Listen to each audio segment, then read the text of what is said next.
এর শ্রেষ্ঠ অভিনেত্রী শাবনূর। শাবনূর 1979 সালের 17 ডিসেম্বর যশোর জেলার শার্শা উপজেলার নাভারণে জন্মগ্রহণ করেন। পারিবারিকভাবে তার নাম রাখা হয় কাজী শাহিদ শারমিন নুপুর। পরে সুনামধন্য নির্মাতা এবং তার মেনতার হেতে তার নাম রাখেন শাবনূর। শাবনূর শব্দের অর্থ রাতের আলো।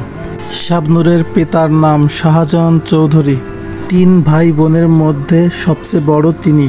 বোন ঝুমুর, ভাই তমাল দুজনই নিজ নিজ পরিবার সহ অস্ট্রেলিয়া প্রবাসী। শাবনূরের প্রথম চলচ্চিত্র চাঁদনি রাতে 1993 সালে মুক্তি পায়। ছবিটি পরিচালনা করেন এহতেশাম। তাহার বিপরীতে নায়ক ছিলেন সাব্বির। এই ছবিটি ব্যর্থ হয়।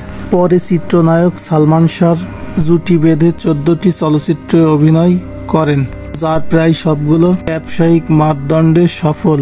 সালমান শাহ শাবনূর জুটির প্রথম ছায়াছবি জহিরুল হক পরিচালিত তুমি আমার 1994 সালে মুক্তি পায়। একই বছর শাহ আলম কিরণ ফারুক কবরী জুটি সুজন সখী চলচ্চিত্রের রঙিন পুনর্নির্মাণ সুজন সখী নির্মাণ করেন। 1995 সালে স্বপ্নের ঠিকানা, 1996 সালে স্বপ্নের পৃথিবী, তোমাকে চাই, 1997 সালে শিবলি সাদিক পরিচালিত আনন্দ অশ্রু এই জুটির উল্লেখযোগ্য ছবি। পরে তিনি নায়ক রিয়াজের সাথে অভিনয় করে দারুণ পরিচিতি লাভ করেন। রিয়াজের বিপরীতে 1997 সালে মন মানে না ও তুমি শুধু এবং 1999 সালে অভিনীত ভালোবাসি তোমাকেও প্রিয় ফুল ছায়াছবি ও ব্যবসা সফল ছবি হয়।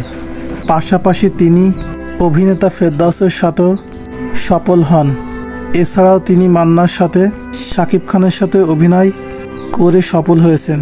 1998 ও 1999 সালে চলচ্চিত্রের জন্য পর্যন্ত টানা 2 বার তারকা জরিপে শ্রেষ্ঠ চলচ্চিত্র অভিনেতা বিভাগে তিনি মেরিল প্রথম আলো পুরস্কার লাভ করেন। ক্যারিয়ারের শেষের দিকে ঝিমঝিমে গরম ও সুশীল চেহারার এই অসম্ভব সুন্দরী নায়িকা মুঠিয়ে গেলে সমালোচিত হন। বর্তমানে তিনি অস্ট্রেলিয়াতে পরিবার নিয়ে বসবাস করছেন। শোনা যাচ্ছে তিনি চলচ্চিত্রে কামব্যাক করার পরিকল্পনা নিজেকে প্রস্তুত করছেন।